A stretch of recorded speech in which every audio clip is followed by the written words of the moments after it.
Welcome to Everyday Cooking.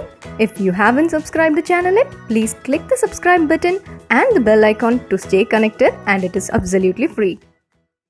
Today let us prepare balls out of health mix powder, and the video link for the health mix powder is given in the description box. Take some ghee in a pan. Let the ghee melt. To this add 3/4 cups of health mix powder. Saute them. We have already roasted the grains and cereals to prepare this powder, so this powder doesn't need to be roasted too much. Just give a saute for 2 to 3 minutes and then add jaggery. This is powdered jaggery, 1/4 cup of powdered jaggery. The powder and the jaggery should get mixed well, and once the temperature rises, the jaggery will automatically melt and mix with the powder. This is perfect. You can switch off the flame now. Saute for 2 to 3 minutes, that will be fine. Now let us transfer into another bowl and wait till it cools down a little bit.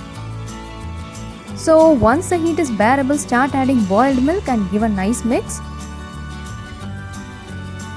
Add milk little by little till you get some nice crumbles out of it. This is perfect. Now let us shape it into balls. If you don't want to add milk, just add some water to jaggery and just heat it till it melts. Roast the health mix powder in ghee and then add the melted jaggery and stir nicely till it crumbles, and then make balls out of it. Our health mix powder balls is ready. Hope you like it. We'll join you in another interesting recipe, and don't forget to subscribe our channel.